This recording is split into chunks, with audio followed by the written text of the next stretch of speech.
Hello and welcome back to the Tales of the Age of Men, and indeed we're here in Rohan's territory because we want to try to simplify things a little bit for the Isengard faction. Oh dear, never mind. Okay, I was actually kind of hoping that he would do things a little bit differently. Unfortunately, he decided to come over here. I was kind of hoping that what he would do is he would see that we're doing this, and then he would go on to Isengard Outpost B. Because I was kind of hoping that we'd be able to take those back, and as you can see, there's a very minimal garrison there. This fellow literally would be able to take this almost instantly. Funnily enough, you know what? Should I just go in? Should I just do an auto-resolve here? You know what? Let's do an auto-resolve here real fast. As you can see, we're getting a pretty decent amount, actually. Pretty decent amount of stuff. And as you can see, there we go. I can say I want to join his army if we want to. But, yeah, we're not gonna do that. We're not gonna do that. Technically, we could become a vassal of his. That is a potential thing that we could go for. But I think we're probably... the question is, do we want to? We have a lot of money right now. We do have a lot of money, so it is possible for us to do something like that. The only problem... you know what? Shall we? Yeah, okay, fine. Let's become a vassal. Let's see what we can get from that, because obviously mercenary stuff, it's earning us so much cash right now. Like, literally, if I did not have my mercenary wages here, I might actually be drowning in costs, which would be pretty bad. Let's do forced march. That's going to be helping us a great deal because our morale is obviously over 75. And let's actually see what we can do with this guy. Let's see if we can speak to him. Okay, so speak to the army leader. Hello there, sir. I'd like to discuss... Yes, okay. How do I... Do I actually have to leave being a mercenary and then become a vassal? That's kind of strange. I feel like that's kind of strange, but... let's actually just speak to him real quick, and let's just take a quick look here. Yeah. He is actually commanding, as you can see. Okay, yeah. So, do I want to do it, though? Do I want to do it? That's the question. Do we actually want to do that? I guess so, actually. You know what? Yeah, I guess so. Let's try it out, shall we? I think we can probably do a pretty decent job there. So, let's leave the kingdom. And then we will speak to him. And then we will say, I would like to enter your service. You need -10...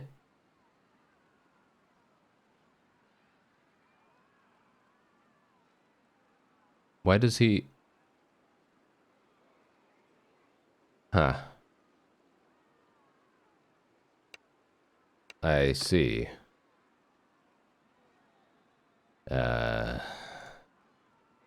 Well, that's a bit of a problem, isn't it? Oh. Yes, that's a bit of an issue. This is all because of the executions, isn't it? Yes, this is all because of the executions. So, what I would really like to see, I'm not sure if this is actually possible, but what I'd love to see is executions not having an impact on evil, or shall we say, let's actually say it the other way around. Let's say it the other way around here. If you execute, and if you're, let's just say you execute an Uruk Lord, right? An Uruk Lord or an Orc or a force of evil, one of them, one of the evil factions, quote unquote, right? Let's say you execute one of them.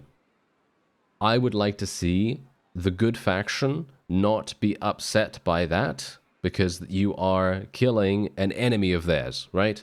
And then vice versa, the same thing, you know, for the opposite side. So, for example, if I were to execute a good faction vassal, then having the Uruks and various other evil factions not be upset by that either. I'm not sure if that's possible to have included in the mod, but it would be absolutely fantastic for the sake of this kind of situation right here, because obviously now I'm in a bad position, and I'm not entirely sure how I'm going to get around this. I guess he has 1 million gold. Yes, of course he has 1 million gold. He's making so much cash. Okay, so I'm just going to give him 100,000. Did I didn't get any relation with him. Yes, no, I did not get any relation with him whatsoever. All right. Yeah, so that's a bit of a problem, isn't it? Yeah, that's a bit of a problem. So now I'm not a mercenary with him either. And, yeah, now we're in a spot of bother. Yeah, now we're in a spot of bother. I guess the best thing for me to do then is to create... I guess? Create a faction? Create a faction? Oh, dear. Oh, dear. All right. Yeah, I certainly wasn't expecting that. I really thought to myself that we didn't have any problems in terms of relation with this fellow specifically, because he is indeed a leader of the forces of evil, as it were. And so, generally, I would not consider him to be, you know, angry or upset at the fact that we executed a bunch of those fellows, you know, from Rohan. So this is going to be very interesting. I'm not sure how we're going to do this, but I guess we're going to... start here. Alright, so apparently, very, very interestingly enough, I have lost a troll just now. I just went into a battle against a Rohan vassal because I wanted to... I wanted to declare war on them, because I had the bright idea, or at least I thought it was a bright idea at the time, that what we were going to do is take someone prisoner. And so I took her prisoner, as you can see right here, and I was like, okay, you know what we're going to do? We're going to take her over to Orthanc, and we're going to donate her into the dungeon. And that would obviously, as you might expect, get us some relation, right? You know, that would hopefully get us some relation with Isengard itself, maybe with the guy, you know, that we want to join, and so on. But no, that did not happen. What actually happened was nothing at all, because we're not technically affiliated with Isengard, so we don't have the ability to donate prisoners. Which means I am just going to sell the prisoners to the tavern keeper, which is not exactly what you want to do, obviously, but, you know, there isn't really, you know, there's no real way around it, unfortunately. We're just going to have to do it this way, and we're now going to be getting 105,000 from the marketplace here, and I was actually going to take this over here. I was actually thinking of taking this, because it is very separated from pretty much everywhere else. It's in the middle of, well... kind of nowhere, if you know what I mean. It's kind of... Oh, Lothlorien is no more? Are you serious? Okay, so apparently, as you can see right here, the Dol Gudurians, they went over there and they absolutely massacred the elves. And, yeah, they're done. They're out of there. They are completely and 100% eliminated. That is very interesting to me, because I thought... the elves were going to be extremely difficult. I thought that they were probably going to be some of the most difficult for anyone to eliminate, just because they have such extensive archery capability, and that archery is just going to murder everyone from you know, extreme distances away. But in this case, apparently not. Apparently they just got absolutely destroyed. And I guess that probably makes sense, considering the fact that elves are going to have very small parties, right? Elves are going to have very small parties because they have larger capacity. You know, each elf takes up like four spaces, I think, something like that. So yeah, it is probably going to make a lot of sense, maybe, actually, that they have been eliminated just purely because of that fact. Because the Dol Gudurians, they're of course going to have huge numbers. You know, they're definitely going to have huge numbers, and it's going to make a massive, massive difference to the battle advantage. And it's actually quite funny, because battle advantage is one of those things that generally people don't really think about that much, or at least I feel like people don't really think about that much. Maybe they do, I don't know. But from my perspective, whenever I think about any bit of combat that you're doing in Bannerlord or even in Warband, you're consistently thinking about battle advantage. Even if it's subconscious, even if you're thinking, oh yeah, this guy's got, you know, 300 units and we've got 100 units. Yeah, of course, it's going to be extremely difficult to win in that situation unless a number of other modifiers and various other things come into it. Like, for example, let's say the guy has only recruits He's got 300 recruits. Obviously, that's an extreme example, but what I'm saying is, that situation, while he might have more people, you're probably going to have higher tier troops, which is going to make an insane difference. And, well, I guess that kind of comes into it here to a certain degree, because obviously if the elves have an insane amount of high tier troops, and the Dol Gudurians in this case have very low tier troops or low skill troops, let's say they have, like, I don't know, tier 2s, tier 3s, and the elves have tier 6s, tier 7s, tier 8s, maybe even higher than that, then maybe they would still be able to achieve victory. But if the Dol Gudurians are going over there with an army of over 1,000 and the elves have 100, well, that's 10 to 1. That's 10 to 1. Can one elf eliminate 10 Dol Gudurians? That's the question that you have to ask. That is really the question they have to ask. Now, I am actually going to continue, I think, taking them prisoner. I did think to myself that I might try to... Oh, there we go. I'm actually rescuing someone right there, which is very strange. I'm rescuing a Dunlandian. Okay, that's kind of interesting. Now, the most interesting part about this is that technically, right? Technically, Dunland and the Dunlandings, they are allied with Isengard, right? They are supposedly allied with Isengard. Now, I find that very strange. The reason why I find this strange is because when you look at the amount of... I mean, obviously, we've already kind of found out about the executions and the fact that executing is punished basically across the board, pretty much, unfortunately. Basically, the Dunlendings, they actually don't like me either. Which is really kind of unfortunate, because when I was mercenary and I was, you know, running around executing, you know, Rohan vassals and so on and so forth, I was thinking to myself, okay, why are these guys? Why do they not like me? And it's literally just because they are humans, I suspect. I think maybe because they are, you know, part of the lands of men and so on, and maybe that makes a difference. But yeah, you know, I'm just going to sell this guy back. I'm just going to sell this guy, you know, as a prisoner, and that's what we're going to do here. And then we're just going to make our way into Kovnerth. Technically, I should be taking Grimberg, but I want to take this just as a stronghold, kind of a foothold kind of place, just because this is going to be relatively easy. As you could see, there is a garrison here, of course, but this garrison is going to get starved out in literally 0 days, which is exceptionally good for us.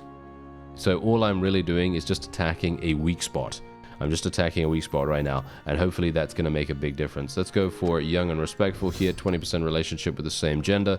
That generally tends to have a higher return on investment than most other you know, situations, generally when dealing with the opposite gender, because obviously, let's face it, which women are we going to be talking with? Not many. So yes, generally young and respectful is the way to go. Yeah, so the garrison will be eliminated, and the question is, do we just want to go in? And I think we do. I think we will literally just go in. I'm just going to save real fast because I'm a little bit worried about any kind of crash, even though I haven't actually experienced any crashes so far, which is actually staggeringly shocking considering the fact that this is very early in development, and that's just another way to say props to the modding team. And we're otherwise just going to go in. We're just going to go in straight away. We're not even going to bother building any siege towers or anything like that, because I've personally found that siege towers and battering rams and stuff, they actually have a detrimental effect on your own morale. I know that sounds really, really stupid, because that's generally, yeah, actually it does. It does sound stupid, and it is stupid. But it does, because siege towers, if they are destroyed, they will send your people into an absolute tailspin, and the morale will just plummet, instantaneous plummeting, and it will be very, very bad. And that's the reason why generally I never really like doing that. If the opponent has catapults up and running, if they have catapults, basically it's just a done deal. You know, what are you going to do? if they have catapults, it's basically like, well, I mean, you can't do much. You can't do much, because what's going to happen is the catapults are just going to destroy your stuff. They're just going to destroy all of the siege towers, battering ram that you've constructed. And what's going to happen is that's going to literally affect your morale so badly. I need to get out of here. This is absolutely terrible. Yeah, that's going to affect your morale so badly that it's actually going to cause your forces to retreat. At least. Not all the time, but it will definitely cause them to do that most of the time. Most. Not all, but most. So we are being eliminated here, unfortunately, due to the actually extremely effective archers. I'm actually very surprised that we got eliminated so handily there, but I guess it's not too bad. We are going to achieve victory here. My forces are 100% solid. They are just very, very solid. I mean, obviously, Uruks, they are very, very good at what they do. And I think that this was a good decision on my part to literally just go in here.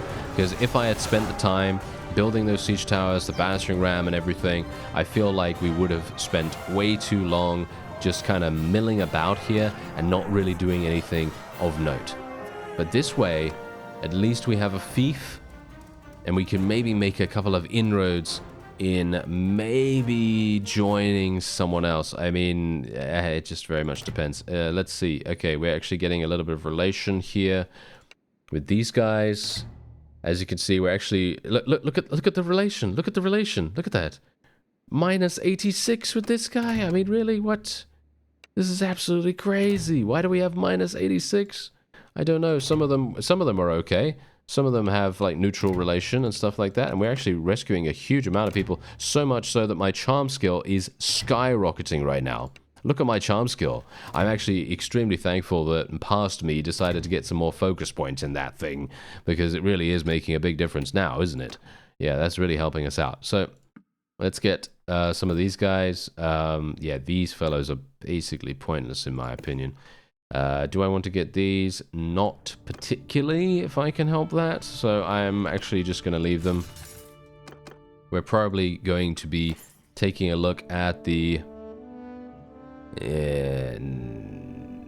you know what? I'm actually gonna... No, I'm gonna take the loot. I'm gonna take the loot. I was kind of considering it, but no, I'm just gonna take the loot here. Okay, so let's manage the castle real fast. Let's actually see what we can do here. So, obviously, we're not... This is obviously played on 1.2.12, which is not the War Sales patch. So we don't have the new projects to deal with here. So we know exactly how we're going to do this. So we're just going to go for festivals and games straight up, make sure that we can kind of, well, hopefully deal with our loyalty issue, and then we'll do some stuff.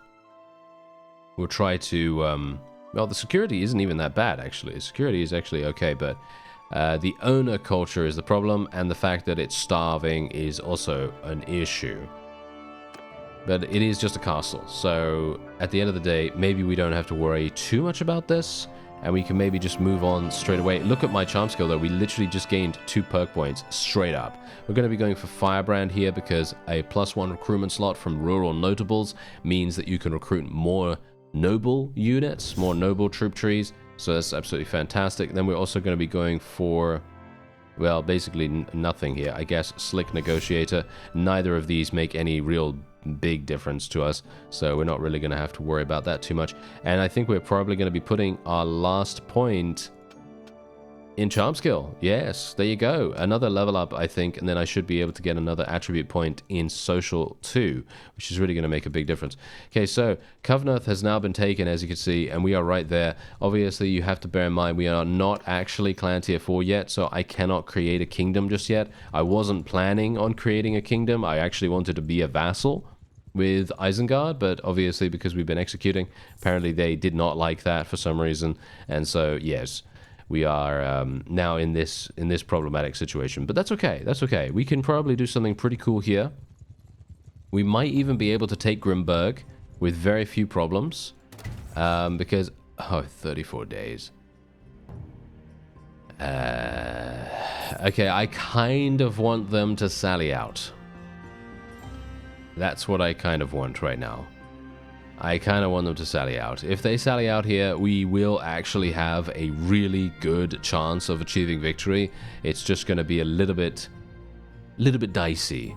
Alright, so it's time for us to actually go in against Grimberg's garrison here. Now, this is going to be a bit problematic because we have taken down the walls, but obviously, due to their insane amounts of food supplies, it's going to be extremely difficult for us to starve out the garrison itself. So we're going to have some problems there. However, another problem that we're facing here is that, yes, our singular fief is now under siege by King Theoden himself. He obviously had a bit of a problem with us, you know, defeating him multiple times in the previous episode.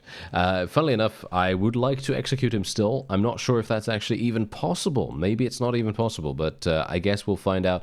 And we're going to be going in. We're just going to go straight on in here. The enemy has no catapults. We have 3 trebuchets. Should be pretty good. Should be kind of doable, maybe. I am actually not entirely sure how this is going to go, but let's just try it out. I mean, obviously, they have loads and loads of archers, and they're actually pretty good. They're actually pretty good archers as well. I wish they weren't.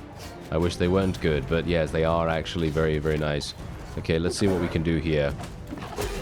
Obviously, my axe is very, very slow, despite it still being relatively good. Yeah, oh, no, we might be okay here. Maybe. Might have to switch to my one-handed. I'm not really a big fan of switching to that, because look at the amount of damage I can do. If I can just hit them in the face... Yeah. No, maybe this is okay. Maybe we can just stay here like this. I mean, my forces are actually moving forward extremely, extremely well right now. And I think it is possible for us to achieve victory here. It is just a case of us basically just taking our time, trying our hardest to minimize casualties. It's easier said than done, of course. Can we just kill that guy? I need to continue doing...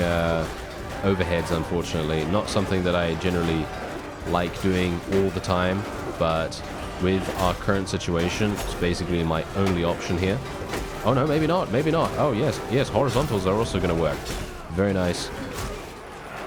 Oh yeah, there we go. That was perfect. That was actually some extremely, extremely good luck right there for the opponent to literally just give us that opening. We are absolutely destroyed. Why are we destroying them so easily right here? How is this even... Oh, it's because these guys are extremely low level, isn't it? That's the reason. I'm very surprised. Maybe we're fighting against the garrison first. I mean, not the garrison, the militia first. And the garrison is going to come after that. Because the garrison, I believe, has some pretty high-tier units. So we might have a bit of a problem facing them. You can see here, they're actually making their way to the front of the walls for some reason. I'm not sure why they're doing that, but they're just getting slaughtered. They're just getting absolutely slaughtered. And I mean, I suppose I should be very thankful for their weird thought process here, because if they didn't do this, I would be, well, potentially out of luck. But yeah, you can see the amount of damage we're able to deal even when we don't hit the face. So it's actually very good. Can we get some more? Yeah, I mean, look at my athletics skill as well. My athletics skill, this is a great way to level up athletics, that's for sure. And especially considering the enemy is literally now just basically running from point A to point B, getting murdered along the way. I mean, how can I say no to that? That's some free experience if ever I saw it. Okay, come on now, give me this. Yes, yes. You will die before the Urukai. And that actually rhymes. Who would have ever expected that? If this was Shadow of War right now, we'd have some kind of poet Uruk or Orc come along and play a nice tune for us. That would be fantastic. Yeah, that's such an amazing game. It's such an amazing game. Anyway, we are actually done here. I'm pretty sure. I think we are completely fine. I'm actually very surprised. I mean, let me just rephrase that for a real quick second, because technically, surprise is one of the emotions. Yes, absolutely. However, The other one is I'm impressed. I'm impressed with our forces, to be honest, because I'm also thinking to myself, wow, I'm kind of surprised, impressed, whatever you want to call it, with how well our people are doing. But then I guess you have to admit that we did take down the walls.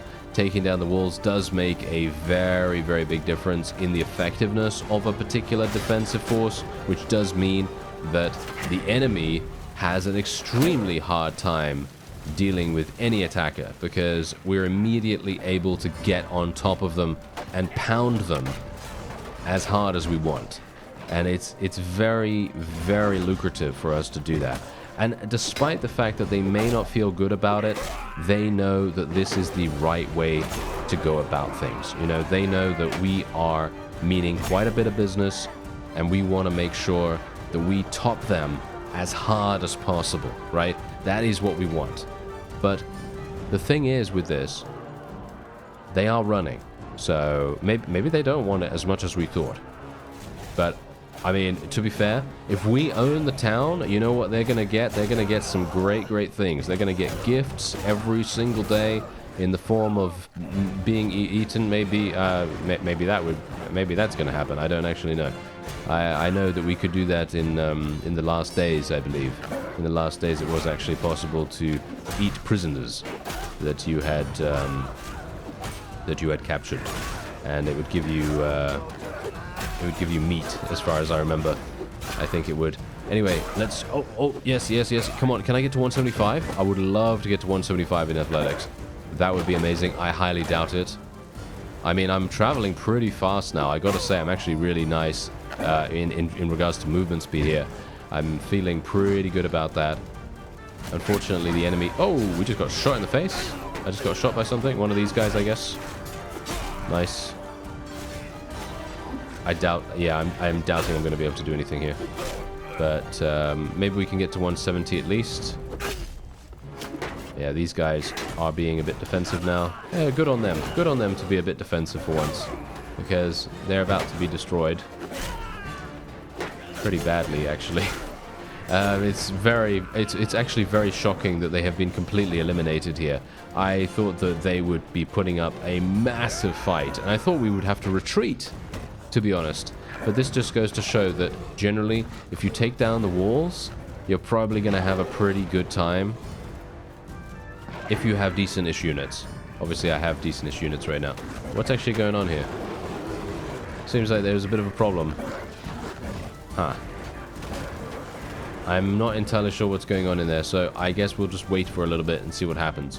Alright, there you go. They retreated to the keep finally, and that is a victory for us. And we have now captured Grimberg against all the odds. I actually did not think we would be able to do that in a million years. I thought that we would have some big, big problems with that. 211 renown. That basically takes us to Clan Tier 4, which then unlocks the ability for us to create our own faction, which is pretty crazy in itself. Now, what I'm going to do is I'm actually going to be donating 28,000. I think I can probably take... Yes, I can take the weapons and the ranged and stuff like that. We can also take the horses, and then we can donate everything else for a good smack dab 28k, which is very nice. And then we go, Grimberg is yours. Very nice. Okay, so we're going to be ransoming the prisoners, I suppose. Yeah, we might as well do that. I didn't take any vassals prisoner or anything like that, so we don't need to worry about that. And we can otherwise just cancel all of this stuff, put on festivals and games, just get the food back up on scratch right there, back up to positive ratings. And, well, now that we have the next clan tier, we can create our faction. I'm not going to create our faction yet, even though we are being attacked from over here by King Theoden. I actually need to make my way over there. So let's go as fast as we possibly can, shall we? Alright, so actually pretty cool.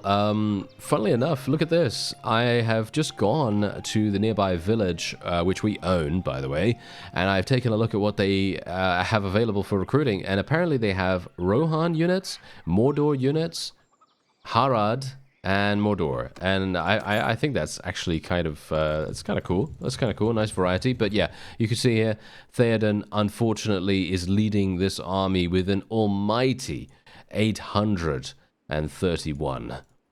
831 people. So we're going to have to leave this to them. They will probably be able to take this very, very easily, unfortunately. However, I have come over here to get this guy. He is from the Bardings culture. I'm not entirely sure if that is what we need. I don't think so. We need Rohan culture, don't we? But that is going to be impossible. Maybe it is going to be impossible. I'm actually not entirely sure, but I'm going to be taking him over here for a very specific reason. I would like to create our faction, because once we create our faction, we will be able to then benefit from influence. Yes, we can start gaining influence and all that wonderful stuff. Unfortunately, we are going to lose this fief, but you know, that's just how it goes. When the enemy has 800, yeah, you're probably done. You know, probably done with that. So let's actually manage the town. Let's put this guy in here. There we go. He can become the governor. And let's go and then speak to him. Speak to him through there. There we go. Yes, it is time to proclaim a new kingdom. The language and laws of the servants of Sauron. Yes, that's what we're going to do. And we're going to say that. There we go. What will the kingdom be called? And the kingdom will be called... Well, I actually have no idea, because... I did not plan for this, even though, funnily enough, whenever I do plan for it, I never come up with a kingdom name either. So that's great, isn't it? Yes. So I think we'll probably call it something like... wow. I have no idea, actually. Forces of... Darkness? Is that too edgy? Yeah, I think that's too edgy. Let's do it. All right, there we go. Fantastic.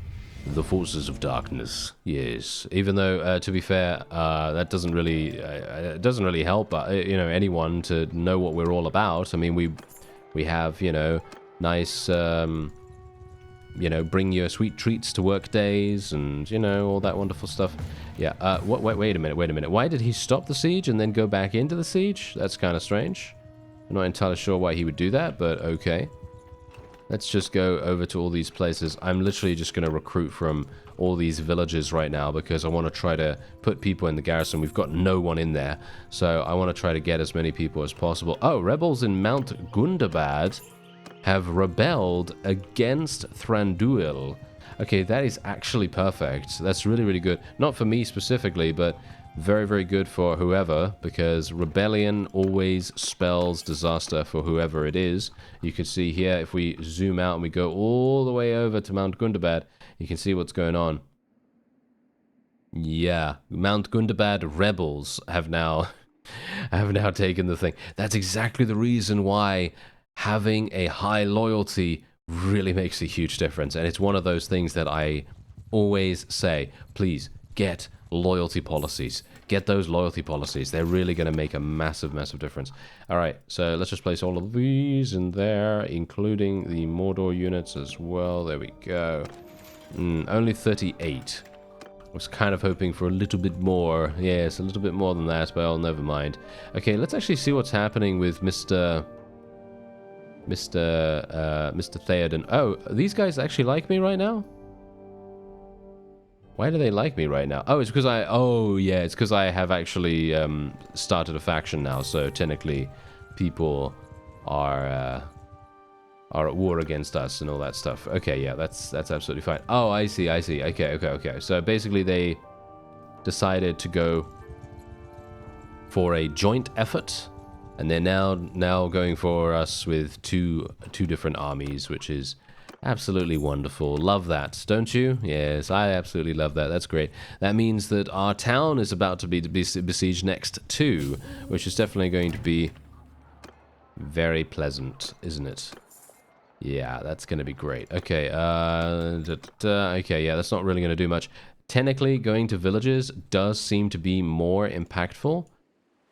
The overlordship of Gundabad has been destroyed, so I am assuming they got taken back again, which is to be expected, I suppose. And they have finally taken it. There you go. They finally took it back. They're obviously going to be slapping a huge amount of troops in there, but that's good for us, you see. If they put troops in there, it means that we are then going to have smaller armies to deal with when they eventually get over here. Wow, they are really giving people ownership very, very quickly over these fiefs as well, which is staggeringly blazing fast, actually. So let's go over to Grimberg once again. We want to make sure that this thing is unsiegeable. Even though... Oh, are they actually going straight on to Dunlendings? If they're going straight on to Dunlendings, we may have the opportunity to counterattack, which would be pretty fantastic. Let's recruit all of these guys as well. And let's just slap them all in there. And bear in mind, I am actually going to be taking lots of Mordor units out, because I would like to level them up over the course of time. Obviously, we're going to be going into a bunch of battles soon enough, and it's really going to make a big difference. Aha! Hello there, Theoden. Yes. Okay, so let's actually just let's just take a quick look. Take a quick look at his army. It's looking all right. It's looking all right. I'm not sure. I think personally, our walls are still down, right? I would think our walls are still down. So this is a bit problematic. Yes. Yeah, the food situation is absolutely insane here just because of the orchards and the granary being rank 3. And as you can see, Siege Workshop is 0, which is really bad. But this... Yep, Theoden's gonna try. Okay, how's our walls? 5,400. Okay, we're gonna have to build some things really fast. Because, well, my engineering skill is just terrible. So this is going to be very interesting here. Maybe we're going to be able to do this. Okay, we're going to go for Vandal. 25% armor penetration. So much better than pretty much anything else at that level, in my opinion. And we're also going to be taking, most likely, a good day's rest. Because if we have a situation where we manage, against all the odds, to win this siege, then a good day's rest while waiting in a settlement may, in fact, save our life. So we're going to be taking that. And we also leveled up. So let's go for another point in social here. And we're going to be going for another point in leadership. And yeah, my character's looking really, really good right now. Very highly optimized. Love this. Because basically what we can do is once we get athletics to a certain level, and I'm talking about 175, we will then be able to get our 7th point in endurance. And then we're also going to be getting our 7th point in vigor once we get to 200 as well. So it's really going to make a big difference there. All right, so we've got 29 days worth of food. There's no way he's going to starve us out. He is just going to try and destroy the walls as fast as possible. Technically, one wall is destroyed. So he will try to destroy the other wall, or he will just go straight on in. And if he does go straight on in, then I can only hope that he has just the worst, most terrible battle strategy in the world, which may very well be the case. Because here's the thing, if we can get our catapults up, and I'm talking about more than just 2, maybe we can get 3.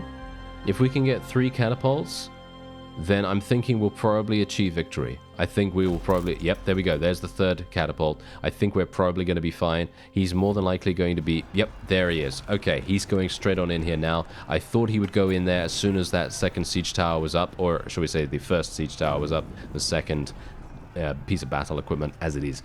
All right, so our strategy.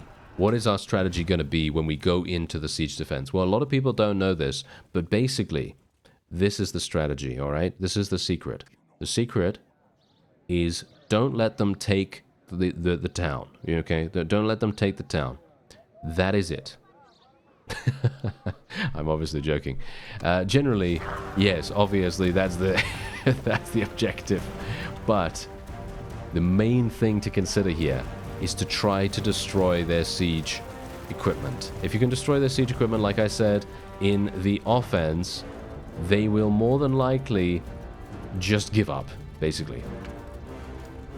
And if we can make that happen, we will be in an exceptional position. Unfortunately, our walls are so extremely, well, low that our catapults might not be able to do a very good job. Let's just see if we are able to... Yes, attack over there. No, yes. Okay, there we go. Yes, they're actually attacking the battering ram. Come on now. Does it land? Yes, it did. Does it blend? It does. It does blend. Okay, there we go. Oh, nice. That's a good hit. If we can just kill a couple of people as well, that would actually make a Small difference. We don't really want them to be targeting troops too much. But if they can eliminate troops a little bit, then that is going to make a big difference to our morale overall. And it's going to make it a big difference to the enemy's morale as well. Okay, as long as they can continue to do this, that's going to be destroyed very, very soon. I can't see what the HP of this thing is yet. But hopefully... There it is! It's gone! Yes! It's gone! Okay, okay, okay. Now the battering ram. The battering ram is almost destroyed. It is literally very, very close to being destroyed. And it should be gone with 1 or 2 more shots, I'm pretty sure. It is looking very raggedy right now. Okay, not yet. One more. I think one more direct hit from over there, from that catapult over there, would be probably really, really good if they can actually even reach it. They might not be able to reach it.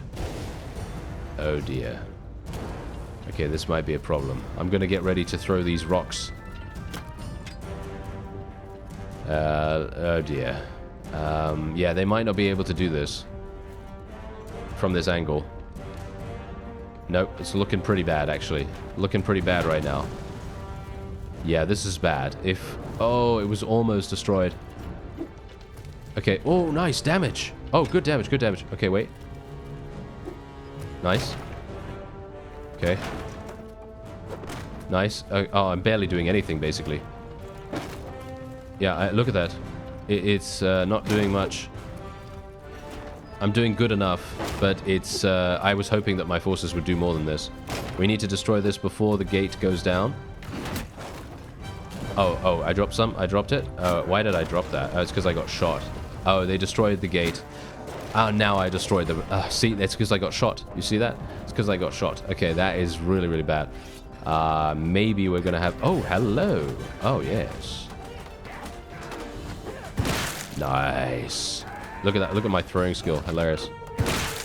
Throwing skill. Athletics. Oh, this is a really nice way to level up athletics. Ha ha ha. Yes. Very nice. Yes. Give me that. There we go. Even if we have to retreat from this in the end, if we manage to do something pretty crazy here, like actually achieving victory, then maybe we're going to be in a good position. Okay, there we go. He just fell down there, that guy. Why? What's he doing? He's crazy. Why is he falling down there? I don't know why, but oh well, never mind. Okay, I'm just gonna take these and do some damage. Okay, that literally only hits one person. Unfortunately, these stones are not that large, so they are going to be a little bit less. Oh no! Don't fall. That would be hilarious if I fell now, wouldn't it? That would be the worst possible thing. Yeah, I mean, I guess this is the only way that I can really do this. So, you know, I mean, we're killing King's Knights right now. I mean, technically we're not killing them. We're just knocking them unconscious. But I think that's probably good enough. Don't you think? I mean, we're gaining some decent athletic skill in the meantime as well. And, well, these guys, are they still using their catapults to good effect, or are they actually just failing? I'm actually not entirely sure. Because me using all the ammunition is maybe... Oh, no. Are you ser... Yep. Well, that's bad.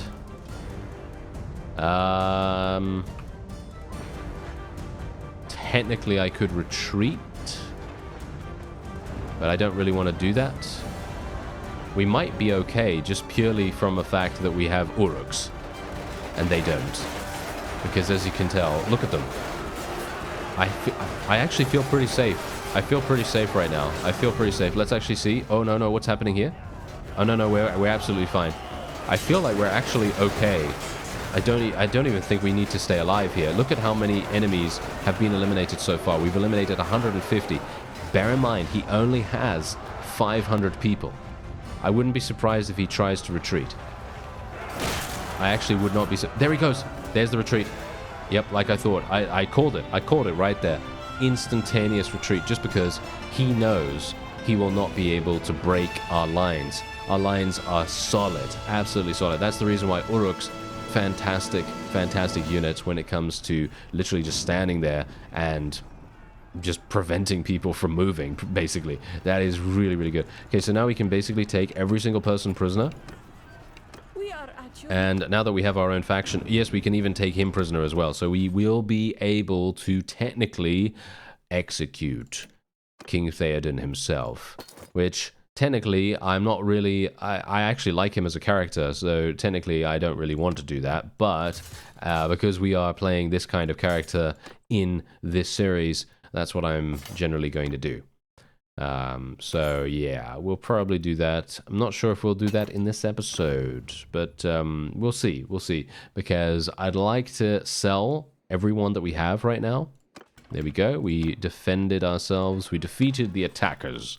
Yes. We did a very, very good job there, actually, surprisingly enough. And as I said to you, if you can destroy their siege engines, that is literally the strongest thing that you can do. Absolutely perfect. Really, really nice. So the thing is, do we want to keep some of these King's Knights and some of these other guys to potentially persuade them to join us? Do you think that these fellows would join us in a realistic situation? It's highly, highly unlikely, but maybe some of them would. Maybe some of them would become corrupted as a result of the allure of power. You know, that kind of thing. Maybe they would, maybe they wouldn't. I'm not entirely sure, but let's just sell these things for 38,000, and I have 114 in influence now, so this gives me a good opportunity to go down and get forgiveness of debts straight up. Where is it? Where are you? There it is. Yes, perfect. Yes, I love that. Forgiveness of debts is my favorite policy in the whole world. So we will be taking that straight up. And let's just take a look at this. Yeah, so we're still getting loyalty here, which is decent. And we might actually want to take this guy off the governor because he's currently reducing the loyalty by 1 just by being there. So I'm actually just going to remove that. As you can see, the loyalty is now +2, which is hilarious. For me personally, I feel like that should never be the case, but if a governor doesn't have any governor skills that actually increase loyalty, then it's probably a better idea to just remove them if they do not gel with the culture of the town. At least that's my thinking on it. So we did level up athletics, as you can see, so now we can finally go for our additional endurance point, which does mean that we now have 7 in endurance, which is amazing. And we can also now go for increased morale from victories. That's also going to make a big difference. Kind of. Really not. I'm not a big fan of morale from victories being like a passive increase, because generally, if you're winning battles, you're almost always going to be at 100 morale. So getting that 20% additional, that's not really going to make much difference. Anyway, that's going to be it for this episode. We're probably going to execute King Theoden in the next one. Maybe. Well, I think we will. I thank you very much for watching, and I'll see you next time.